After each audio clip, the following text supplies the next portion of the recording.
Jokowi itu dibesarkan PDIP. Ya. Ya berapa kali minta rekomendasi lah. Ya. Sampai terakhir Gibran sudah tahu PDIP ngusung yang lain. Dan kemudian Gibran mau menjadi wakilnya yang dulu 2 kali menjadi lawan ayahnya. Ya. Itu kan menarik. Jadi semua serba boleh ketika etika tidak menjadi pedoman dalam berpolitik. Artinya kita jangan bicara itu. Dan justru harus kita apresiasi Pak Jokowi tidak mengambil posisi ya untuk dimetrial terhadap seseorang atau kelompok. Ketika dia memberikan Cak Imin izin, Pak Mahfud MD izin untuk tetap menjadi cawapres, itu sudah luar biasa. Kita harus mengakui itu. Sisi ini harus kita sepakati bahwa moral dan etik kalau kita kemudian pukul rata, maka semuanya kena. Kalau dalam parameter oleh Bang Robi tadi. Petuahnya dulu. Gimana pandangan terhadap ketiga capres ini? Silakan. Ya, jadi memang kita dipertontonkan dengan Ya. ada 2 asumsi. Pertama, politik yang berkeadaban atau politik yang tidak berkeadaban. Nah, itu apa? Terserah publik ingin menilainya seperti apa.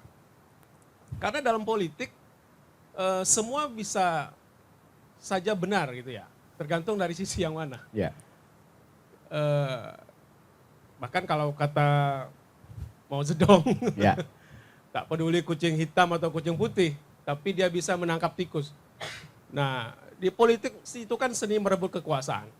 Ketika kekuasaan ingin direbut, maka banyak cara gitu. Apakah dia harus beretika atau tidak beretika. Tidak beretika pun setelah dia berkuasa, nanti sah-sah saja. Karena kebijakan yang diambil pun akan tentu mementingkan kepentingan publik, kepentingan rakyat. Etika itu maksudnya seperti apa? Apakah Ya. bisa dipertajam lagi? Kalau kita lihat misalnya ya, Jokowi itu dibesarkan PDIP. Ya. Ya berapa kali minta rekomendasi lah. Ya. Sampai terakhir Gibran sudah tahu PDIP ngusung yang lain. Dan kemudian Gibran mau menjadi wakilnya yang dulu 2 kali menjadi lawan ayahnya. Ya. Itu kan menarik. Jadi semua serba boleh ketika etika tidak menjadi pedoman dalam berpolitik. Seharusnya memang etika ini menjadi guidance kita. Guidance bagi politisi, apakah itu politisi muda, politisi tua, atau politisi yang sedang mau tua gitu. Karena publik kita harus diajarkan kecerdasan untuk memilih ya. Bayangkan ada 3 calon, saya kira agak lebih baik daripada 2014 sampai 2019. Sehingga dia akan terjadi 2 putaran. Nah, putaran kedua bisa saja yang sekarang bermusuhan saling menyerang, dia akan berkawan lagi. Nah, putaran kedua ini sangat menentukan. Kita nggak tahu siapa yang masuk ke putaran kedua. Maka dalam politik sekarang hari ini menjadi sengit perdebatannya di medsos atau di media, tapi yang paling garang tuh di medsos lah. Kalau di media mainstream masih ya baik-baik saja lah, karena media juga tidak terlalu memberitakan yang sedikit keras ya dengan perpecahan 2 kubu besar itu 2 pasangan calon. Tapi di medsos, di TikTok, di IG bahkan di Facebook kita bisa merasakan aroma persaingan yang begitu kental dan begitu sengit antara kubu PDIP dengan Gerindra, koalisi Gerindra. Sama-sama di pemerintahan sekarang. Nah, apakah nanti akan terjadi perubahan reshuffle kabinet? Karena masih 1 tahun lagi. Ya. Ada menteri yang sedang menjadi cawapres, ada yang menteri yang jadi capres. Jadi kita jangan terbawa emosi, biasa-biasa saja. Karena pengalaman sudah mengajarkan kita, demokrasi Indonesia itu saya kira masih ke prosedural, belum ke substansial menghasilkan pemimpin yang berkualitas. Jadi ya enjoy saja menikmati namanya pesta demokrasi ya. Jangan saling bermusuhan antara warga, netizen. Bahkan kalau di kampung-kampung bisa sampai tidak bertegur, Pak. Iya. Karena beda dukungan capres, beda dukungan pilkada.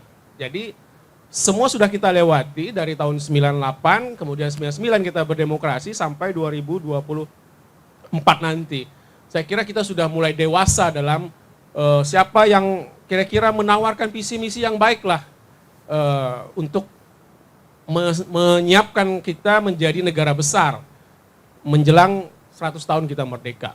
Jadi memang menariknya Gibran ini masih di bawah 40. Nah, pemilih terbesar di Indonesia sekarang adalah generasi di bawah 40. Ya. Generasi Y sama Z. Ini 60% menguasai pemilih kita. Ya. Nah, persoalannya apakah pemilih muda ini akan terjun langsung ke politik? Apakah mereka benar-benar paham politik atau tidak? Karena berdasarkan beberapa penelitian, tidak semua generasi muda dia tertarik ke politik. Nah, inilah bagaimana partai politik untuk meyakinkan anak-anak muda memilih siapa yang kira-kira yang membawa aspirasi anak-anak muda ini. Apakah capres dari kalangan tua atau capres kalangan menengah yang umurnya 50-an atau yang ya 60-an gitu. Jadi tergantung visi misi yang ditawarkan. Kita sudah mendapatkan misalnya visi misi calon presiden itu. Sudah beredar luas di grup-grup WA dan bahkan di Facebook. Saya kira pemilih yang cerdas harus mencermati kemana arah Indonesia akan dibawa dengan visi misi yang sudah ditawarkan oleh calon wakil presiden itu. Belum kita melihat debat calon presiden. Belum kita melihat kinerja tim sukses di berbagai daerah.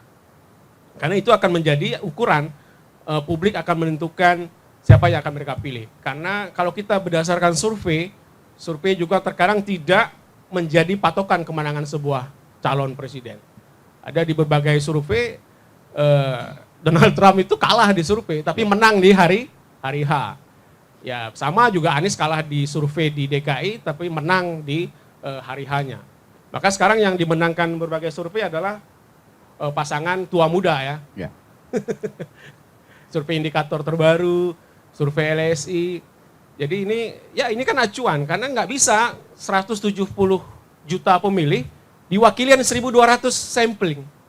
Kan gimana kita mengukur, kan susah untuk menyatakan bahwa itu benar atau tidak. Tapi metodenya ya memang seperti itu.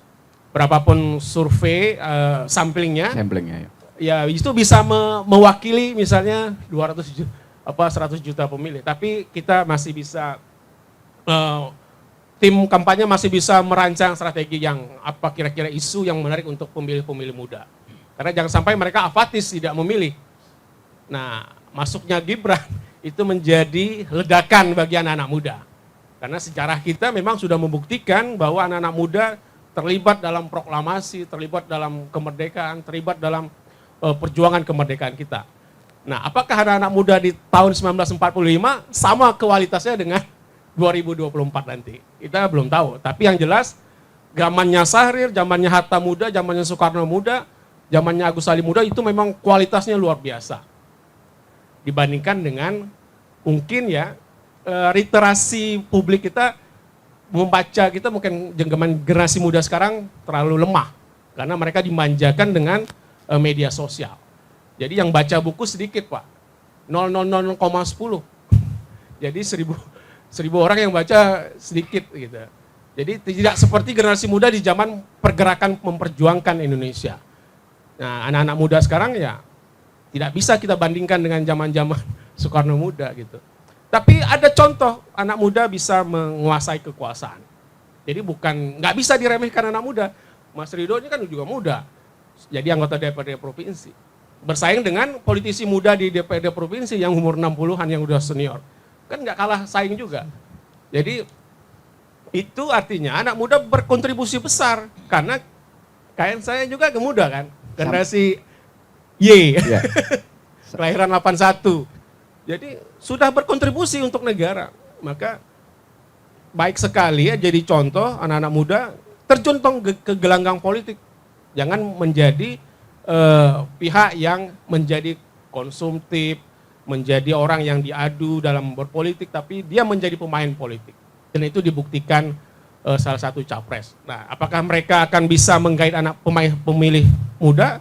Ya kita buktikan nanti di 2024. Ya, isu yang beredar mengenai dinasti politik dan semacam pengkondisian bahwa ada karpet merah untuk itu. Apakah itu bisa berpengaruh kepada konstituen?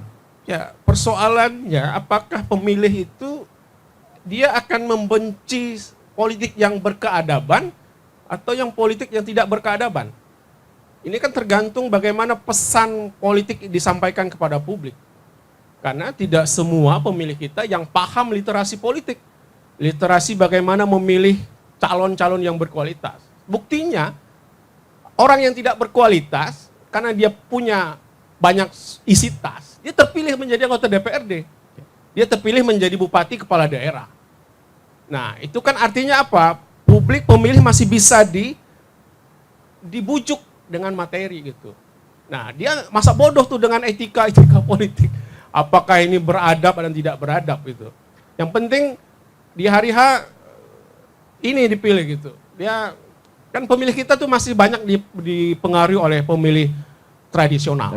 Bukan pemilih rasional. Kalau pemilih rasional rata-rata ya sarjana, S2, S3, D3 yang bisa membanding-bandingkan lah. Tapi kalau pemilih tradisional yang penduduk kita strukturnya lebih banyak anak lulusan SD, lulusan SMP dan SMA, dan kultural. Jadi pokoknya kalau partai A saya pilih pokoknya ini, kan susah. Nggak mau dia dibujuk dengan tawaran pesimis itu nggak mempan, nggak ampuh untuk menaklukkan pemilih kultural atau pemilih tradisional. Tapi kalau pemilih rasional dia punya semua platform medsos, dia baca koran, dia baca Tribun, dia nonton TikTok gitu ya. Tapi kalau pemilih tradisional di pulau-pulau, di desa-desa nggak ngikut dia. Jadi tawaran dari tim sukses akan mempengaruhi mereka dalam menentukan suara yang akan mereka pilih. Jadi kuncinya memang bagaimana capres dan tim sukses mempengaruhi pemilih. Ya, dari tiga pasangan ini, siapa yang menurut penerawangan Robi ini, siapa yang bisa menggait anak muda? Nah, ini kan menarik ya. Ya. Iya, karena ada kesan, ada stigma. Anak muda tuh bisa milih yang sebaya mereka gitu. Betul. Karena mungkin dia mengetahui rasanya itu. Ya. Rasa anak muda, gaya, style berpakaian itu kan gaya anak muda kan beda dengan gaya yang orang tua kan. Ya. Sepatunya, mungkin bajunya, gaya dandanan, gaya bicaranya juga beda, gaya penampilan di medsosnya juga beda. Karena dia satu generasi gitu. Beda dengan generasi tua. Generasi tua mungkin nggak terlalu suka dengan medsos, tapi generasi muda dia gencar sekali. Bahkan followernya juga bisa terlihat gitu, aktivitas mereka. Jadi itu akan kita terlihat kenapa Prabowo terlalu naksir Gibran itu. Karena tadi pemilih terbesarnya adalah 60% generasi milenial. Generasi 40 sampai 17 tahun. Itu menguasai pangsa pasar di seluruh Indonesia. Nah, ketika masuk sosok anak presiden ini, maka ya sudah, ketua-ketua partai besar yang sudah bertungkus lumus berpolitik, 20-30 tahun hidupnya dihabiskan di politik, monggo gitu melepaskan jabatan itu, peluang untuk menjadi wapres. Kan kasihan sebenarnya. Tapi anak muda, walaupun menabrak etika kita kira gitu ya, karena pamannya menjadi ketua MK, ya akhirnya